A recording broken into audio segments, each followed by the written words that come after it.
thank you first to my dear friend and the widow of my dear friend Charlie Kirk. Erica, you have been such an amazing inspiration to the entire country. How much do we love Erica Kirk?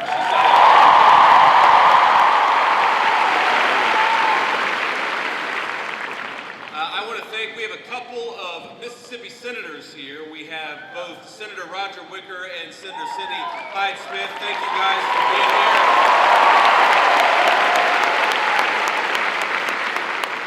We have the governor of Mississippi with us. We got an all-star crowd here. Governor, thank you for being here.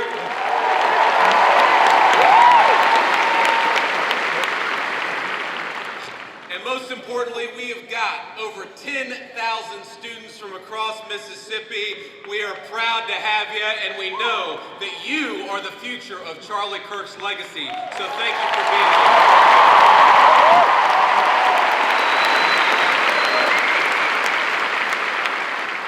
You know, I got this whole speech written, and I'm not going to deliver any of what I had written. I'm just going to speak from the heart, because that's what Charlie would so often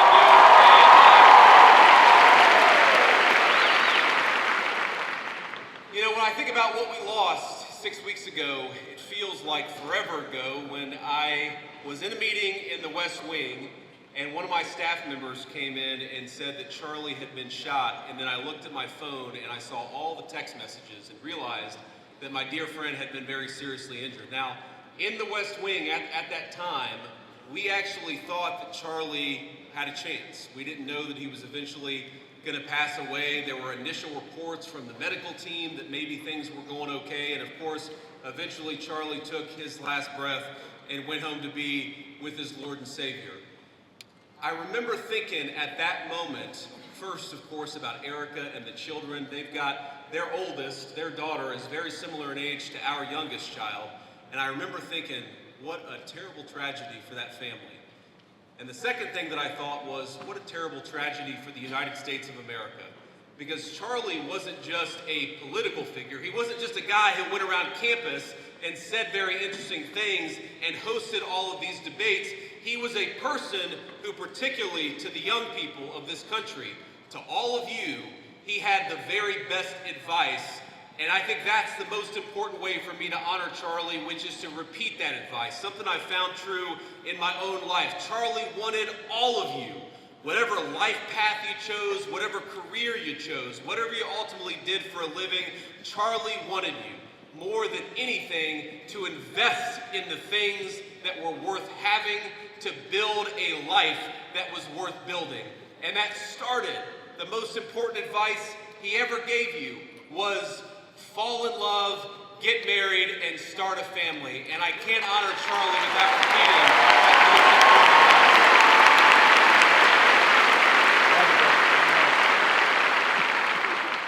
Now most of you are probably too young to have found the person you're going to spend the rest of your life with. Some of you are lucky enough to have found that person already. But I will tell you, if you're as lucky and blessed as I have been, it hits you like a ton of bricks. And I found that person in my lovely wife, Usha, our second lady, who is here with us today. She's sitting in the audience. I love you, honey. And have children. That's something Charlie also always told. I grew up in a generation. I'm 41 years old. I'm a millennial. And if you're being uncharitable, you would call me a geriatric millennial, which I really hate. I really hate being called a geriatric millennial, but here I am at 41 talking to all of you like I've got great wisdom. Here's the thing.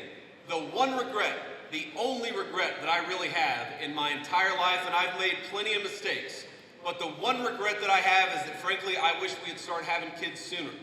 Because when you're a young father, you realize what an incredible blessing they are, but they're also very exhausting. And I know here at Ole Miss, we like to party a lot.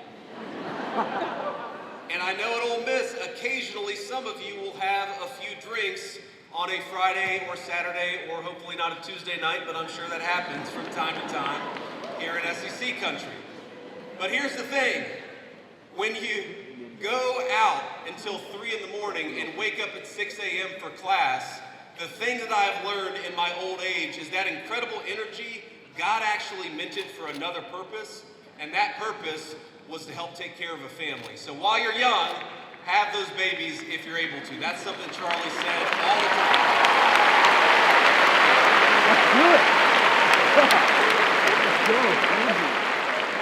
But if you think of that advice, Charlie wanted you to get married. He wanted you to fall in love. He wanted you to build a family. He wanted you to find a vocation. That was the advice that he gave on campuses. But that's not just about you. That's also about our country and about our government. Because while you have the freedom to live life as you so choose, I have got a responsibility as your vice president to make the American dream as accessible as possible. And this is why, my friends, this is why we care about all the things that we care about. Why do I care so much about having a secure border in the United States of America? It's because I believe that when you let in a flood of illegal immigration, what it does is it drives down the wages of young people and makes housing unaffordable for the entire American population. That's why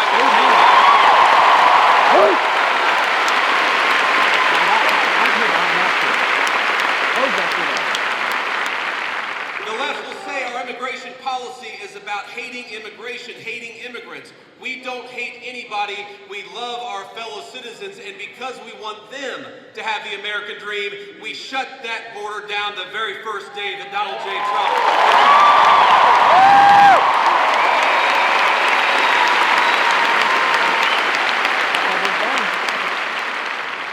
I care about you being able to afford a home, which is why we fought so hard to fix the broken policies of the Biden administration. I want a lot of you, I'm sure there are military veterans in this room right now. I'm sure there are a lot of people who will join the military in the future, and we're proud of you. But part of America First is ensuring that we never ask you to go and do the American people's business unless it is in the interest of the United States of America.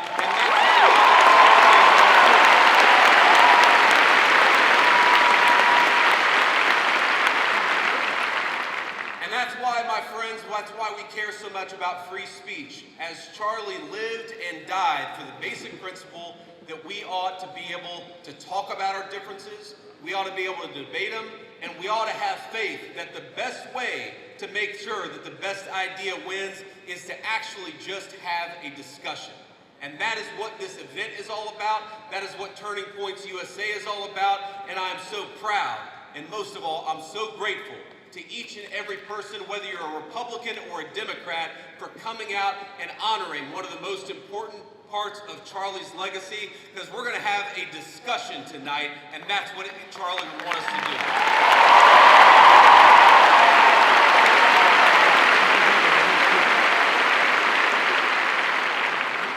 Now, I want to get to questions, and I want to leave plenty of time for questions, but I want to make just a couple of final points about Charlie's legacy in politics. The most important thing about Charlie is that he was a great husband and a great father. Erica told me probably 12 hours after Charlie had been pronounced dead, she was just absolutely devastated. She was unable, if you've ever known anybody who's grieving, sometimes they're unable to even hold a single thought for more than a few seconds. And what Erica told me, and I'm gonna get a little emotional, is that she said that Charlie never yelled at her, he never cussed at her, and that to me is a great legacy to leave as a husband and a father, for your wife to be able to say that my husband was always good to me, and Charlie was a good man.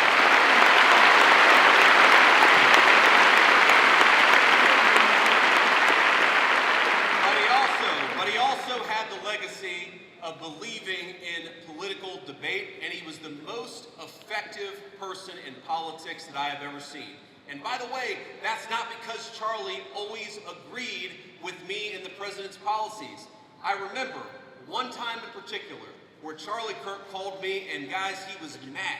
It was one, I wouldn't say the last conversation that I had with him, but it was in the last few months of his life. And he called me and he said, JD, I'm really worried.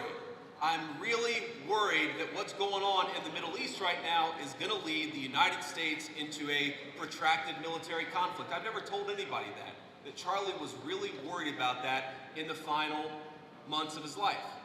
Now here's the thing, Charlie was so effective and he was so trusted by both me and the President of the United States that when Charlie made that phone call, I didn't say, screw you, you don't know what you're talking about. I listened to him.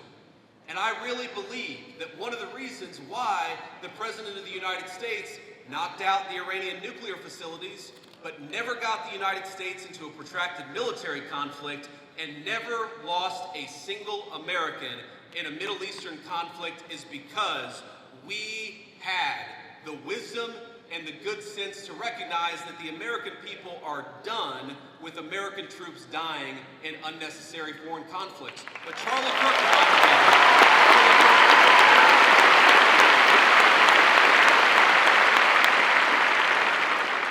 So that was a great moment for our country. It was a great moment for my friendship with Charlie Kirk, because friendship is not just about telling everybody what they want to hear. It's not just about agreeing with everybody all the time. It's about having the trust in another human being that you can tell them they're wrong and actually encourage them to change their mind. Or in that case, not necessarily even tell us that we were wrong, but make sure that we were thinking about all the options. And of course, under the President's leadership, we were doing exactly that. But Charlie was so good at that. And I think that's one of the ways in which I want all of you to honor your legacy. Obviously, you care about our great nation or you wouldn't be here. A lot of you will go on to become future leaders in business or in politics. A lot of you will run campaigns. A lot of you will work on campaigns. A lot of you will be future leaders. There might even be a lowly future Vice President of the United States in this very room. But here's the thing that I want all of you to remember. Charlie wasn't effective just because he had opinions. A lot of people have opinions. Charlie was effective because he was courageous, because he worked very hard, and because he made his vision a reality. And so if you care about this country, as I know all of you do, don't just complain about social media. Get up and get involved in a campaign. If you want a better policy outcome, even from an administration that you voted for, then get out and get involved and making your voice heard. If you care about this country, love it enough to get involved in the process and how we govern it. That is the only way we are going to save the United States of America, and that is perhaps the greatest contribution that you can make to Charlie Kirk's legacy is getting involved in saving this country. I'm in the fight, and I know every single one of you are with me. God bless you.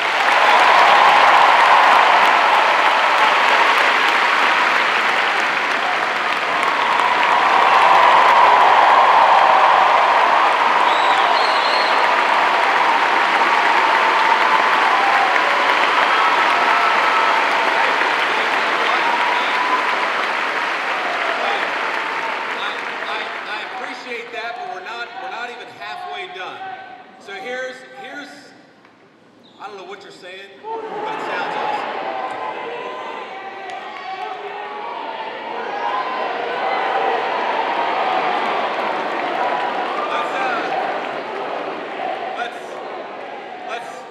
Let's not get ahead of ourselves, ladies and gentlemen. What we're going to do next is actually take some questions. And I remember one of my favorite things about Charlie, not that there aren't going to be some questioners who agree with me, but if you disagree with me, I would ask that you come to the front of the line, because we want to talk to people we agree with. We also want to hear from people we disagree with. It is hard for me to see because the spotlights are very bright, but whoever's in line, go ahead and ask your question. Oh, there we go. Okay, now I can see you. How you doing? Hi, Mr. Vice President. Thank you so much for being here. My name's Lucy. And I'm Ellie, and we're with the Turning Point chapter for this question. Thank you, guys. Yes. Can you tell us how your faith helps you in your role as Vice President? Well, I appreciate that. That is a very good question. And this is another way in which Charlie has affected my life. I would say that I grew up, again, in a generation where even if people had very deep personal faith, they didn't talk about their faith a whole lot.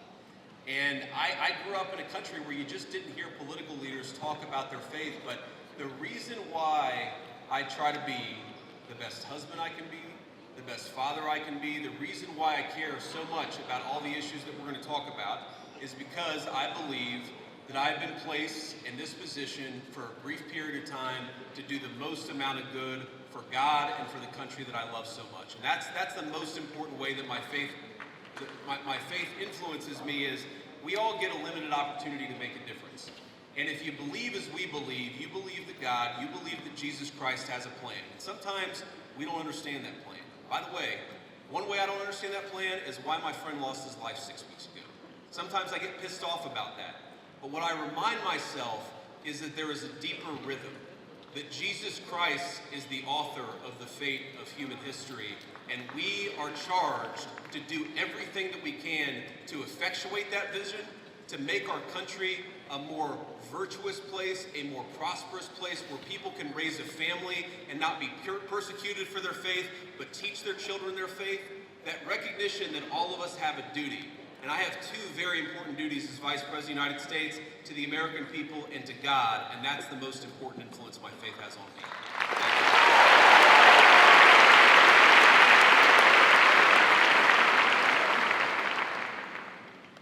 I understand your view on illegal immigration, as it should be a top priority, strengthening our southern borders, fighting the massive drug trafficking that's taken place while securing jobs for the working class Americans. Also, deporting every single person who's invaded our country illegally, which I 100% agree on. My question to you is, what is your view on legal immigration? Personally, I have a girlfriend who's studying in America off a visa. Our hope is eventually getting a green card. So what is your view on legal immigration? Should we reduce it? Also, what is your plan for a merit-based system? Yes, sir. Well, I appreciate the question, and look, my honest view is that right now, America, thanks in part to the Biden border invasion, but also thanks in part to a lot of bad immigration policy, right now, we have let in too many immigrants into the United States of America. That is just a fundamental reality.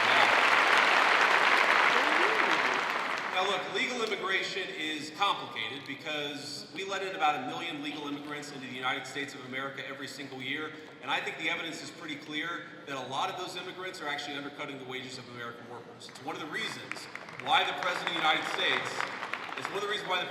States, and a lot of us in the administration have encouraged H-1B reform, because if you look at the H-1B visa, what it's supposed to be is that you have a super genius who's studying at an American university, who's working at a great company. You want that super genius to stay in the United States of America and not go somewhere else. What it's actually used to do is hire an accountant at a 50% discount to an American citizen.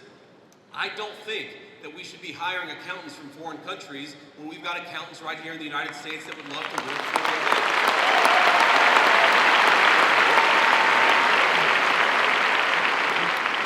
Now, you asked about, I think, your girlfriend, you said, and I obviously don't know the full details about your situation, but my view is, look, there are people who want to come to the United States of America, and some of them, I'm sure, can enrich the United States of America by coming here, but we have got to get our overall numbers way, way down.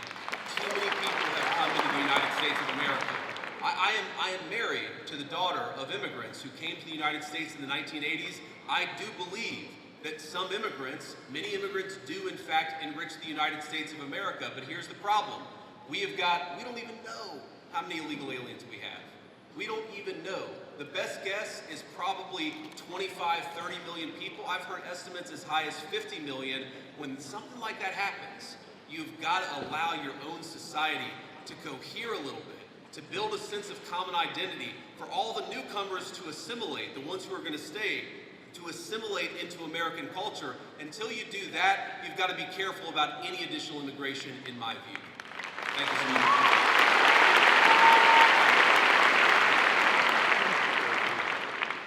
Hello, I have a question about Israel and Trump's policy towards it.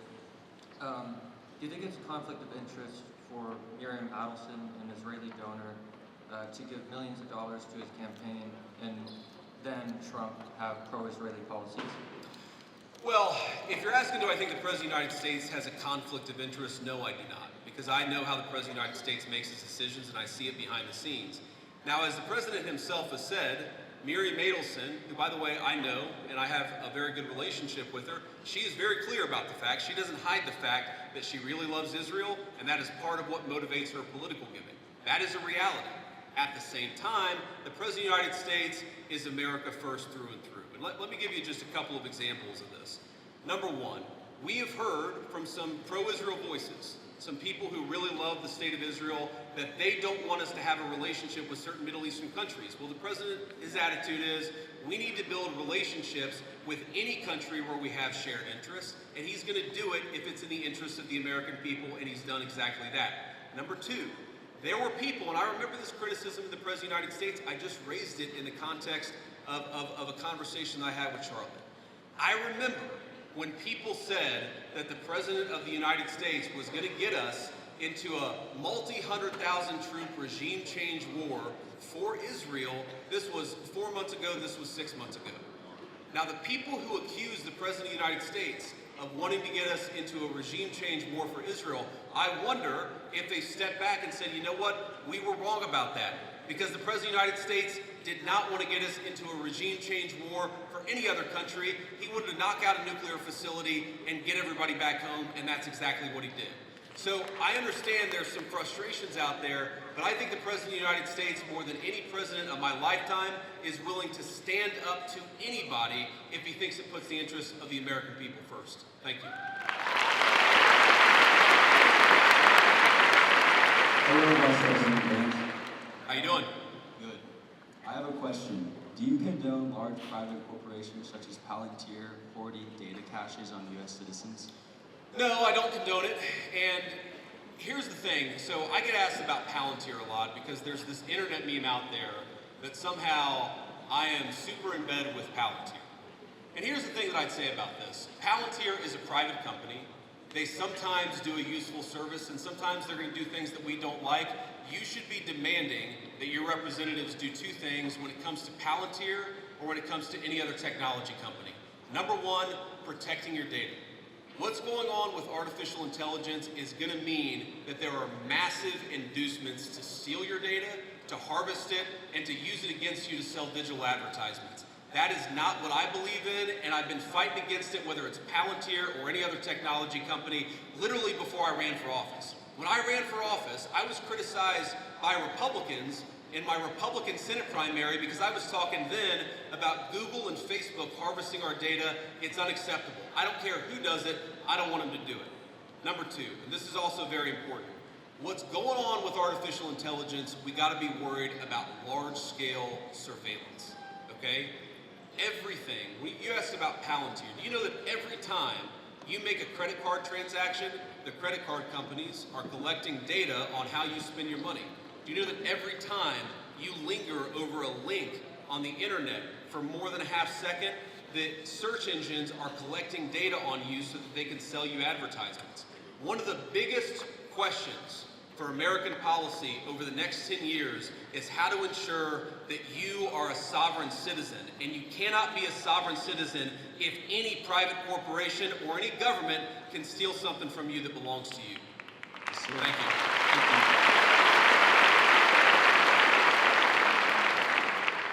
Vice President JD Vance, good evening. Thank you. My question is, the Republican Party, they stand for the right to bear arms. A lot of things the founding fathers really made a priority. Sure. And I feel as if requiring Christianity in public schools goes against the founding fathers' wish of freedom of religion. What do you think about that?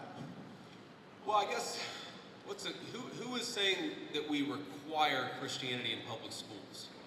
Just from what I've seen on the media and the news, it seems like the Trump administration had wanted to make praying in schools and Christian values incorporated.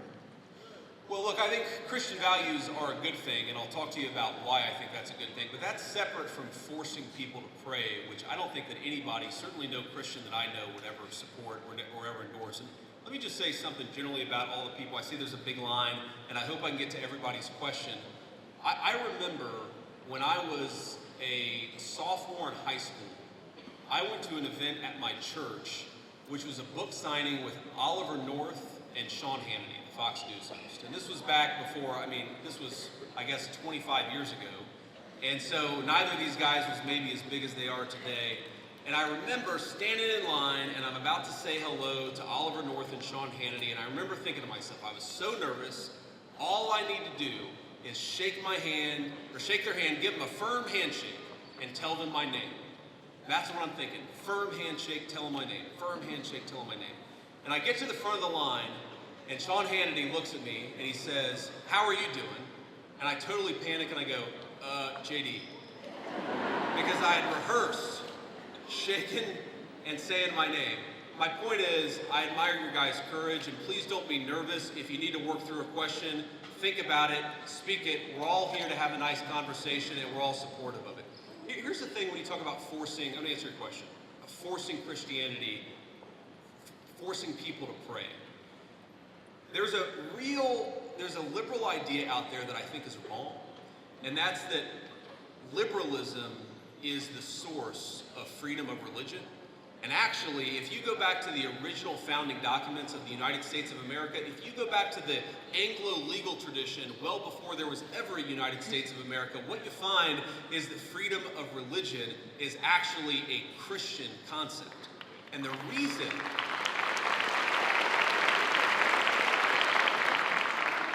reason it's a Christian concept is very simple.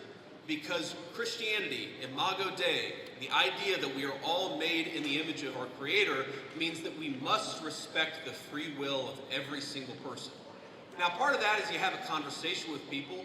Having free will doesn't mean that you're not allowed to encourage somebody, that you're not allowed to talk to somebody about your faith, that you're not allowed to talk about certain values in school. When our founders talked about freedom of religion, they didn't mean you weren't allowed to say a Christian prayer in a public school, or that you weren't allowed to talk about Jesus Christ in a public forum.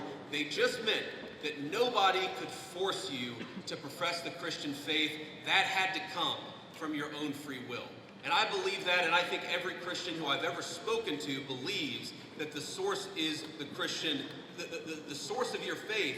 The Christian understanding must be your own free will. But here's the thing about Christian values.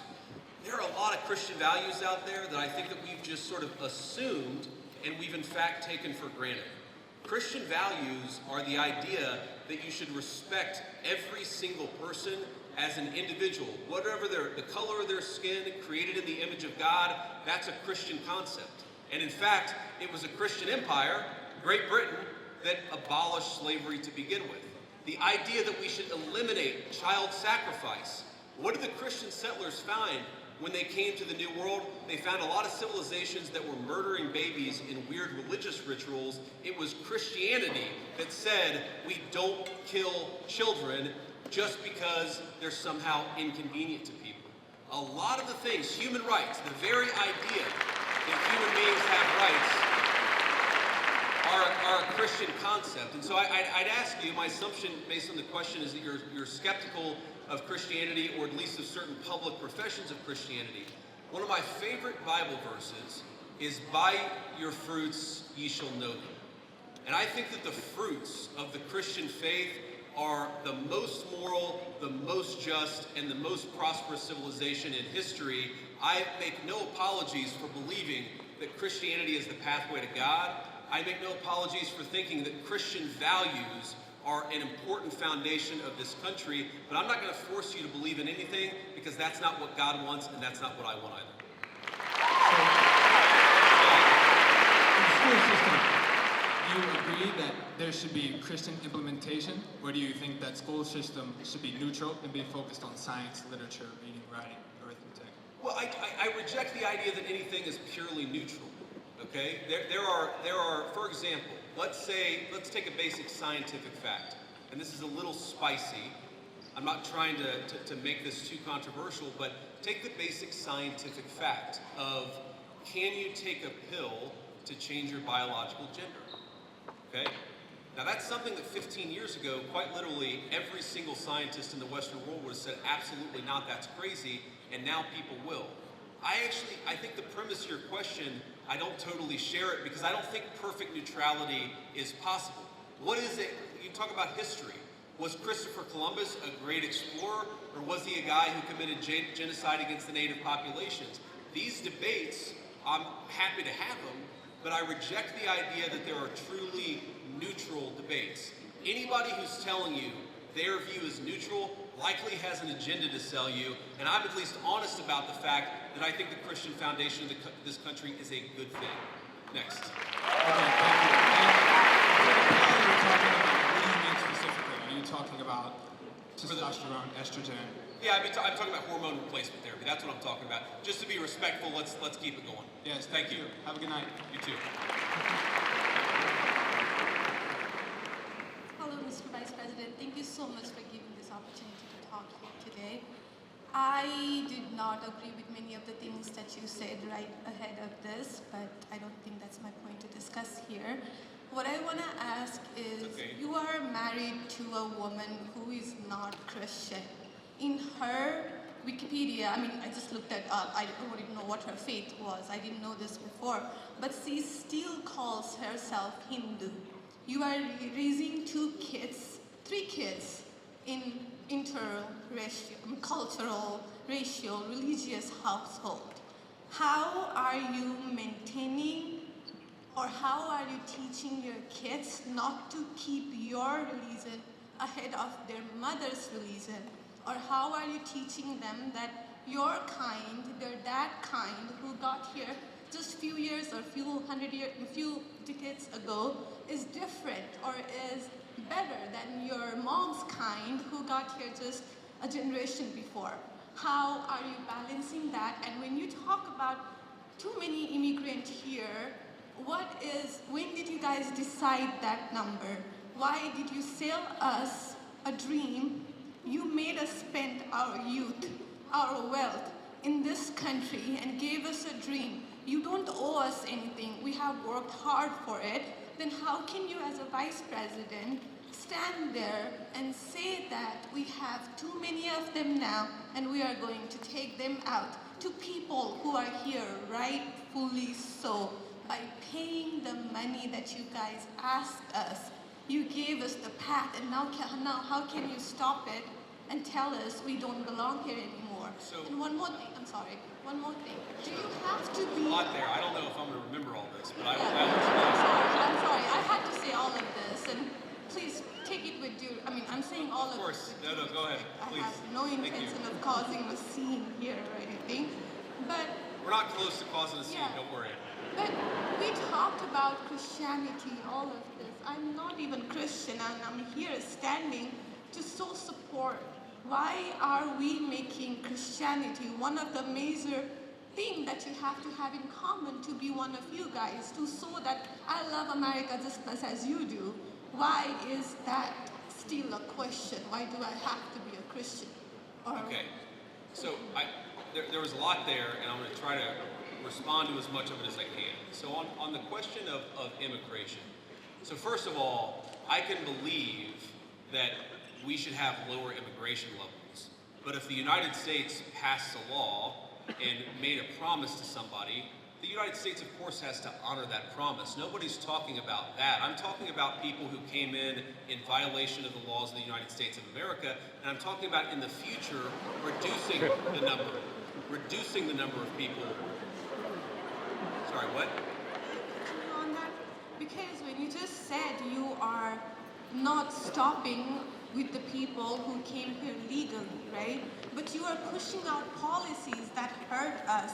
And these policies are not even solving the problems. These policies are just creating chaos. Okay. So again, I'm gonna finish answering the question, and then if I've answered all 9 of your questions in less than 15 minutes, then we can keep on going. We gotta have a little fun, right? So here's the thing. I can believe that the United States should lower its levels of immigration in the future, while also respecting that there are people who have come here through lawful immigration pathways that have contributed to the country. But just because one person, or 10 people, or 100 people came in legally and contributed to the United States of America, does that mean that we're thereby committed to let in 1 million, or 10 million, or 100 million people a year in the future? No, that's not right.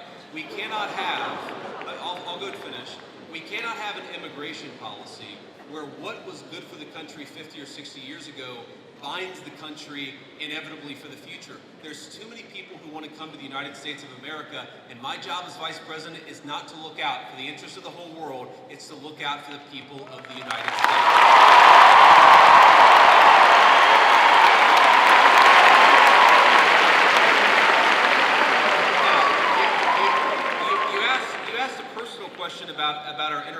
household. And yes, my wife did not grow up Christian. I think it's fair to say that she grew up in a Hindu family, but not in a particularly religious family in either direction. In fact, when I met my wife, we were both, I would consider myself an agnostic or an atheist, and that's what I think she would have considered herself as well. You know, everybody has to come to their own arrangement here. The way that we've come to our arrangement is she's my best friend, we talk to each other about this stuff. So we decided to raise our kids Christian. Our two oldest kids who go to school, they go to a Christian school. Our 8-year-old did his first communion about a year ago. That's the way that we have come to our arrangement.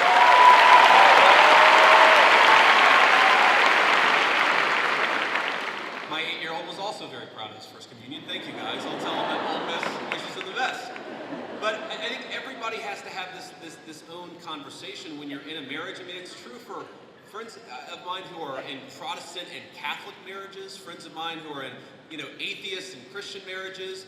You just got to talk to the only advice I can give is you just got to talk to the person that God has put you with, and you've got to make those decisions as a family unit. For us, it works out.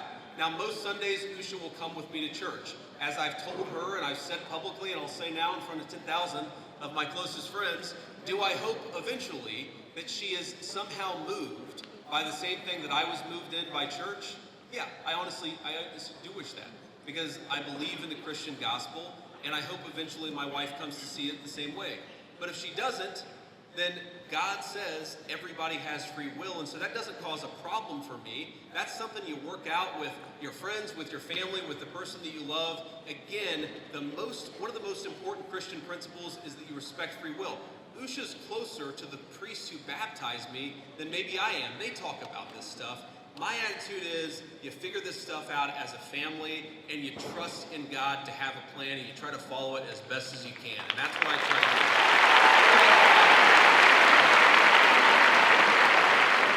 So I don't want to cut you off. I want to be respectful to all the people behind you in line, but I want to make this point about immigration, okay?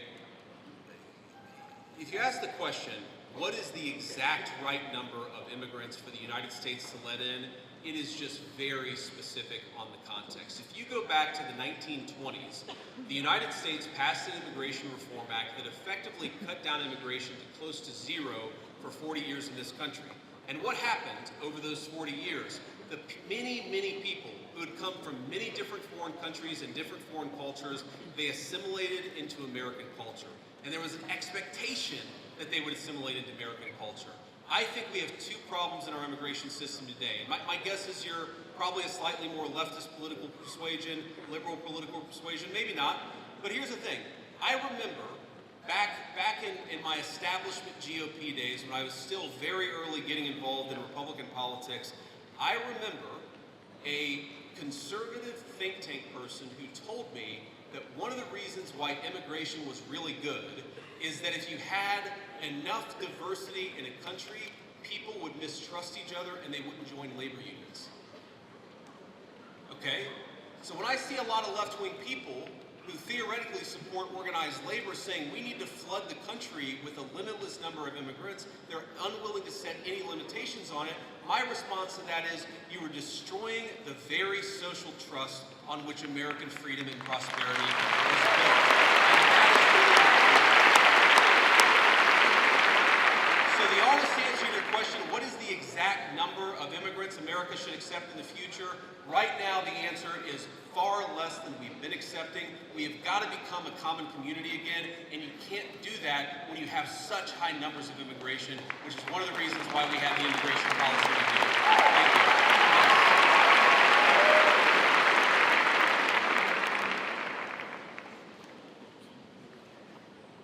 Good evening, Vice President Vance. I just want to say it's an honor to actually be able to talk to you. An honor to be here. Thank you. Thank you. One of my biggest questions is, I feel like one of the biggest problems that America is facing today is that ever-growing social political divide, and we're seeing this on the Republican and Democratic side, but we've seen that a refusal to cooperate with the other side has led to some major issues, including right now the government shutdown. And I wonder, as the party in power, what are your plans to address that issue towards, reaching that olive branch out to the other side to actually come to an agreement on how to go forward with our government? Look, it's a very good question, and let me just say on the government shutdown in particular, the reality here is that there's a very simple bill that just reopens the government. It does it through pretty much the end of the year. That got every single Republican in the House of Representatives to support it, and then it got 52 Republicans in the Senate and 3 Democrats in the Senate to support it. But because of weird Senate procedural rules, it requires a 60-vote threshold. So on that issue in particular, when you have every single Republican with like 2 exceptions in both houses of Congress, I feel pretty confident. I know that I'm partisan. I know I have an R next to my name, but I feel pretty damn good saying the shutdown is the Democrats' fault because we voted again.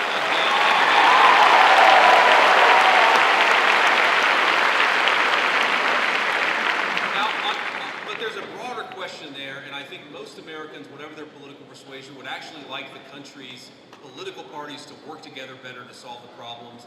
And look, and I agree with that. And my approach when I was in the United States Senate was to try to find some issues where we could agree with the other side on and try to work with them on. And like, let me give you one example. I really worry about concentration in the corporate sector. I worry about big corporate monopolies. I worry that when you have only 1 or 2 companies dominating an entire sector, it's bad for liberty and it's bad for prosperity. So you may be shocked to hear this, but I actually worked with Elizabeth Warren on some anti-monopoly stuff when I was in the United States Senate. But here's the problem. The problem is there is actually a lot of things where we can work across the aisle. There are a lot of President Trump is in my view, you haven't seen organized labor ever get behind a Republican at least in 100 years, like they have behind Donald J. Trump. There are a lot of areas of common ground on that question. The problem is, as reasonable as some of these people can be in private, in public, the current obsession of the Democratic Party in leadership, I'm not saying every Democrat in the country, but the current obsession of every Democrat in Congress is get President Trump, fight President Trump, attack President Trump. It is impossible for us to work across the aisle unless a person is willing to put down their partisan sword, shut the hell up about fake scandals related to Donald Trump, and actually work with us.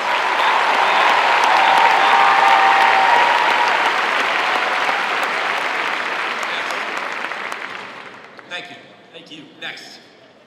We're trying to get through as many as possible, guys. Thank you. Good evening, Mr. Vice President. Hello. Hi. I actually drove here all the way from Memphis, Tennessee. Go Tigers. So, I'm sure everyone here is aware of the Memphis Safe Task Force that has been in the city for about a month now, and I checked a little earlier. As of this morning, I believe they've arrested 1,700 people and seized about 300 illegal guns.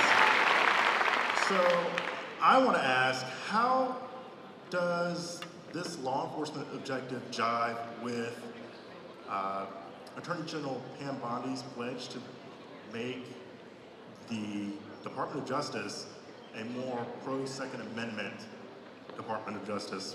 Because I'm sure most people in here support the Second Amendment.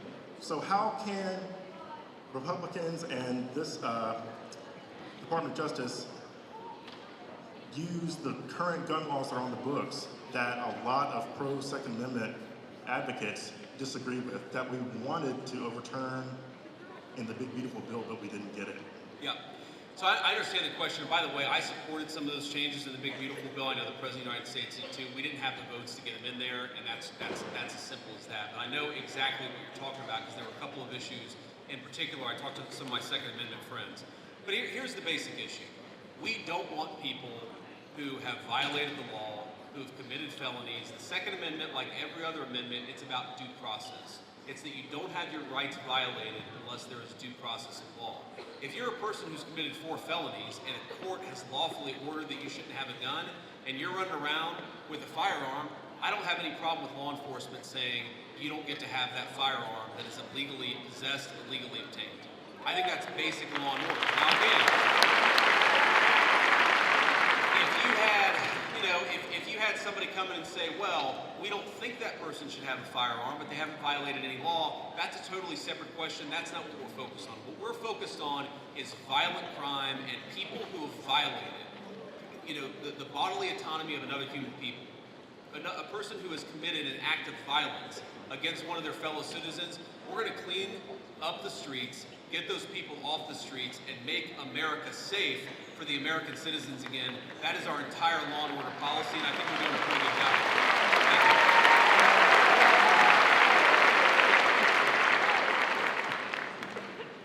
Thank you for the opportunity to speak. I'm a Christian man, and I'm just confused why there's this notion that we might owe Israel something, or that they're our greatest ally, or that we have to support this multi-$100 billion foreign aid package to Israel to cover this, to quote Charlie Kirk, ethnic cleansing in Gaza. I'm just confused at why this idea has come around, considering the fact that not only does their religion not agree with ours, but also openly supports the prosecution of ours. Yeah, so,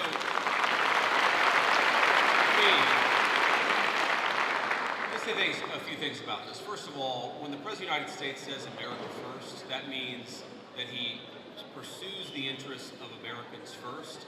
That is our entire foreign policy. And that doesn't mean that you're not going to have alliances, that you're not going to work with other countries from time to time. And that is what the President believes, is that Israel, sometimes they have similar interests to the United States and we're going to work with them. In that case, sometimes they don't have similar interests to the United States. In this example, the most recent Gaza peace plan that all of us have been working on very hard for the past few weeks, the President of the United States could only get that peace deal done by actually being willing to apply leverage to the state of Israel. So when people say that Israel is somehow manipulating or controlling the President of the United States, they're not controlling this President of the United States, which is one of the reasons why we're going to be able to have some of the success that we've had in the Middle East. Now you ask about, sort of Jews disagreeing with Christians on certain religious ideas. Yeah, absolutely. It's one of the realities is that Jews do not believe that Jesus Christ is the Messiah. Obviously, Christians do believe that. There are some significant theological disagreements between Christians and Jews. My attitude is, let's have those conversations. Let's have those disagreements when we have them. But if there are shared areas of interest, we ought to be willing to do that too. For example, one thing I really care about is the preservation of the Church of the Holy Sepulchre in Jerusalem. Christians believe that that is the site where Jesus Christ was crucified, and also that his tomb is right there as well. My attitude is, if we can work with our friends in Israel to make sure that Christians have safe access to that site, that's an obvious area of common interest. I'm fine with that. What I'm not okay with is any country coming before the interests of American citizens, and it is important for all of us, assuming we're American citizens, to put the interest of our own country first. That's what we're going to do. That's what we try to do every single day, I promise you. Thank you.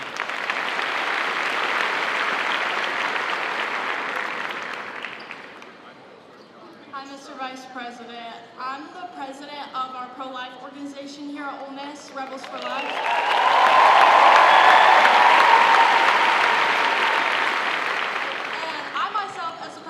I'm 100% pro-life, and I know you've stated, you being Catholic, that in the past you've stated that you're 100% pro-life, but since joining the presidential campaign as the VP, you've kind of wavered how you see abortion. So I'm just wondering what your stance is right now, and do you think that someone else's right to liberty trumps someone else's right to life?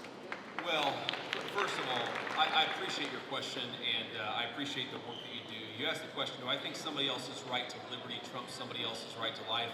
No, I do not. I, in fact, do not believe that. Now, you said, and I want to take issue with something you said, just the premise of the question, which is that I've wavered on the pro-life issue.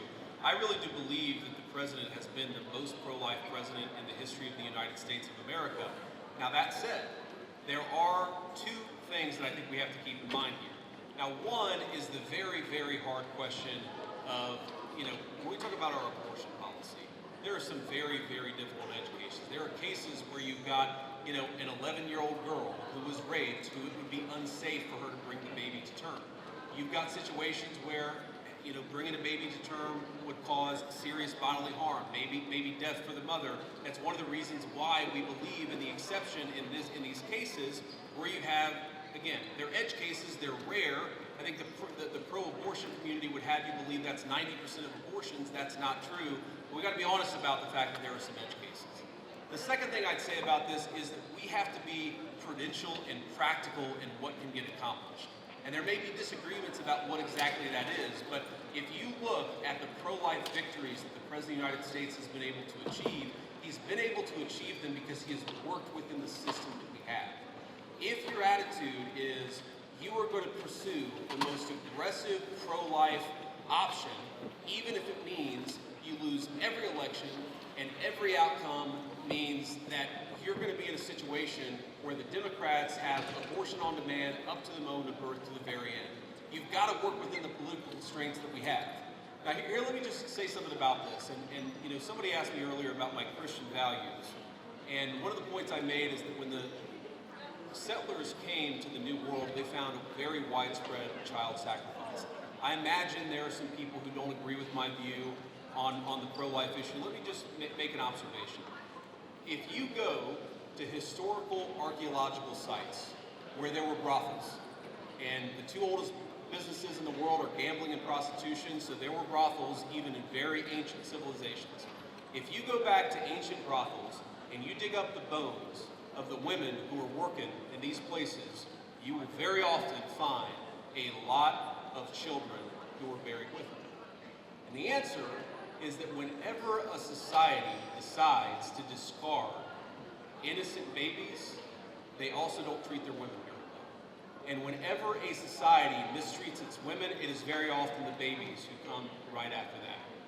There is a reason why Christian civilization ended the practice of child sacrifice all over the world, and it's one of the great accomplishments of Christian civilization.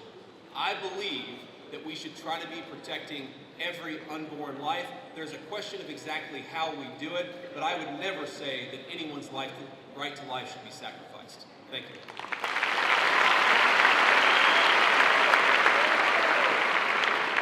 First, I just have to say I'm thrilled to hear you articulate Christian values on a stage like this, and to remind us that things we take for granted and things we value so much have a Christian origin. So thank you for that. I really mean that. However, so much of liberalism, by the way, so much of the far left is a sort of, if you really pay attention to it, it's a kind of perverted version of Christianity.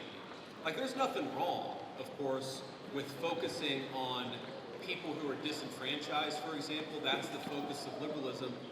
But if you completely separate it from any religious duty, any civic virtue, then that can actually become, for example, an inducement to lawlessness. You can't just have compassion for the criminal, you also have to have justice too, which is why I think that a properly rooted Christian moral order is such an important part of the future of our country. But sorry, I interrupted you, go ahead. Amen, absolutely. Now, as much as I hope and pray that we can be a nation of Christians, the idea of a Christian nation scares me. So I'd like to hear your feedback on a pretty nuanced argument here, that perhaps there should be a wall of separation, as at least one of our founders advocated, between church and state at the national level. However, that line can and should get blurrier as we descend to the community level. And perhaps that is actually the system, the structure that our founders gave us when they said Congress shall make no law establishing a religious body. However, states did have close relationships with churches at that time. Yeah. Do you think that that is a rationale that works? Do you think that that is the way we should implement around these Christian values? So this is a very nuanced point, and I want to just make sure that everybody's kind of on the same page here. So if you go back to the First Amendment, it doesn't say separation of church and state. It says Congress shall make no law respecting an establishment of religion. But if you go back to the founding time, there were actually a number of states that had formally recognized churches. So there was the Anglican Church of Virginia. That was the official state church of Virginia. Maryland at the time was the only majority Catholic colony, or at least had a significant Catholic representation of the original 13 colonies. There's a lot there. And yes, I do think that what happened is the Supreme Court interpreted Congress shall make no law respecting an establishment of religion to effectively throw the church out of every public space at the federal, state, and local level. I think it was a terrible mistake, and we're still paying for the consequences of it today.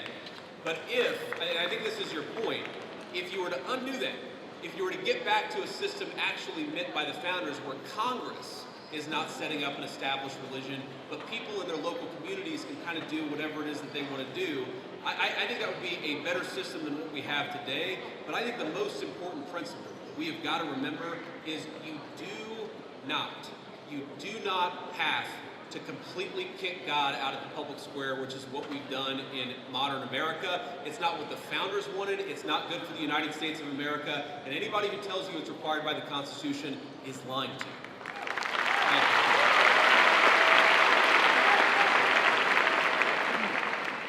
Hello, JD. How you doing today, man? Good. How you doing? In the wise words of Ricky Bobby, I don't know what to do with my hands. Don't feel bad. Neither do I half the time, man. Okay. First off, yeah, laugh it up. Okay, first off, I just want to say I'm a huge supporter of the Trump administration. I was 3 months too late to vote for you guys, but if I could have, I would have. So I'm a huge supporter of you guys before I make my argument, but there is something you guys are doing that is kind of disturbing me a little bit. Okay, go ahead. Thank you. You guys have sent the military into Washington, D.C. and a few other cities that I can't think of off the top of my head, which first off, they've had wonderful results. Like no one can deny the results of that. It's wonderful. Some might even say the greatest. I'm a comedian. I like this guy. Who is this guy? Thank you, JD. I like you too. Now he's gonna ask the question about all the shit that we did wrong, but that's okay. Go ahead and ask your question. But yeah, I'm just wondering, that's not necessarily something you did wrong, but it's what could someone else do wrong? Let's say we get a complete tyrant in office, and let's say Turning Point USA is having a huge protest against something really bad that we don't like, and let's say he's a president is saying that it's getting violent. How can we? I'm trying to think. My mind's kind of blank. What is the difference between what you're doing and how can we prevent someone from abusing that power? Yeah. So look, I understand where the question is coming from, and I think it's a fair question. And it's going to sound like I'm being sarcastic, and it really is not meant in any offense. But when you talk about what could another administration do, to take a wild, hypothetical example totally off the top of my head, what if Joe Biden sent the Federal Bureau of Investigation to start arresting his political opponents? Okay? So here's something that I want I want every conservative to remember. It's an important part of my entire political philosophy is we cannot be afraid to do something because the left might do it in the future. The left is already going to do it regardless of whether we do it. That is the takeaway of the last 40 years. And in particular, if you look at what we're doing, if Joe Biden wanted to deploy the National Guard to a red state in a place where the murder rate was twice what it is in third world countries to actually go after murderers, that would be a great use of the National Guard. Unfortunately, I don't think Joe Biden would use it like that. What I'm worried about, frankly, is what the far left already did with American law enforcement, and that is the thing that we have to prevent against. And the answer to that question is you make sure the people who did it face penalties for using the federal power against American citizens. By the way, that's exactly what we're trying to do. Thank you. Thank you, JD. Honored to meet you, man. Good to meet you too, man.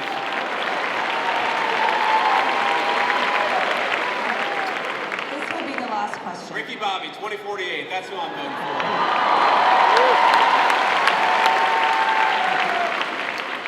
This is the last. Oh, wow. We've been here over an hour. That's amazing. Okay, I'm sorry. Those of you who didn't get to answer a question, I tried to be as quick as I could. Go ahead. Mr. Vice President, I'm humbled and honored to be here. Recently, President Trump endorsed a candidate to run against Republican Representative Thomas Massie, who was opposed and criticized some of the Trump administration's aims. How would you address those who fear that principled disagreement or independent thinking is discouraged within the party because of how it can be framed as betrayal instead of as internal accountability or an opportunity for debate and negotiation? So it's a very good question. Let me say this one is hard for me. And the reason it's hard for me is because Thomas Massey and I, he's one of the first people that ever reached out to me about my book or about political office. I've known Thomas Massey well before I ever got involved in politics. Thomas's wife died well, maybe it was a year and a half ago, 2 years ago. It was a little while ago. She died very unexpectedly, was a very sweet and kind woman, and I was probably one of the first people that called Thomas to offer my condolences. I think the problem with Thomas, and I told him this in private, and now I guess I'll say it in public, is it's one thing to disagree with the party on a particular issue. It's one thing to to have your independent stand on a number of questions. And by the way, some of the stuff where Thomas Massey has been independent against the Republican Party, I've agreed with him with. Thomas and I worked together during 2023, where I was trying to stop the limitless flow of American money to Ukraine, and Thomas was one of the people I was working closest with it. But that's one thing. Being independent, having your own opinions is one thing. Voting against the party on every single issue, you're eventually going to make too many enemies. And that is the problem that Thomas has had. It's not one issue, it's not 3 or 4 issues. It's that every time that we've needed Thomas for a vote, he has been completely unwilling to provide it.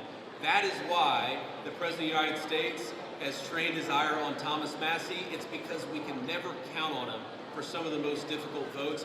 I wish that that weren't the case. I say that as somebody who's known Thomas well before I got into politics, but politics is politics, and when you always vote against the party, you can't expect the party to actually back you. That's the reality. So, let me say just a couple of final things before I hit the road here. And one, it has been such an amazing honor to be with all of you this evening. I want to say 2 things.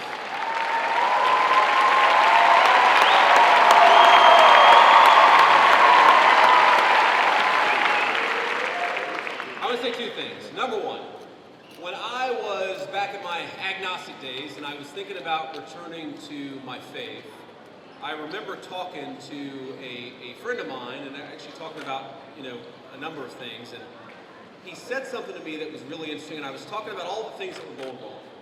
I was looking to the future. I was talking about everything that was broken in the world, and I said to him, things are just really, really dark. And he said, and he stopped me in my tracks, he said, JD, you're right, there are a lot of things that are really dark out there, but despair is a sin. Now, I know not all of you are Christians, but for the Christians out there, I think that it is very important to remember that despair is actually a sin. It's okay to disagree. It's okay to criticize. It's okay to think that things aren't going well with a particular issue, but we are called to never give up hope. And I think one of the critical lessons of Charlie Kirk's life to his dying breath, this was a man who never lost hope in his creator and never lost hope in the United States of America. So let's remember that and carry that forward.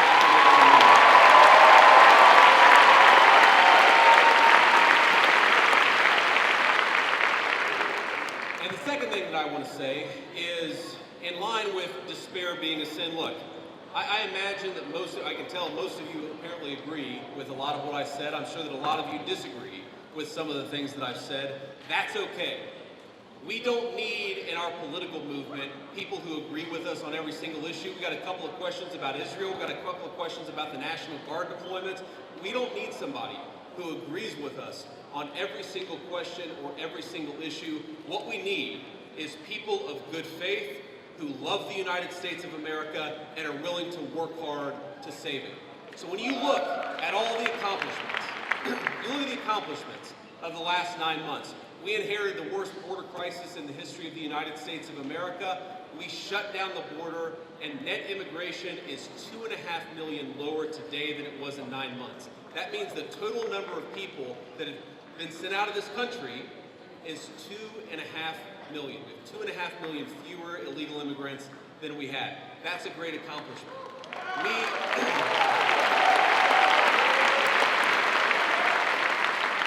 We inherited a terrible affordability crisis from Joe Biden, and I'm not going to tell you everything's perfect because it was a real bad situation that we inherited, but inflation is consistently below economists' expectations, and we are chipping away at it every single day.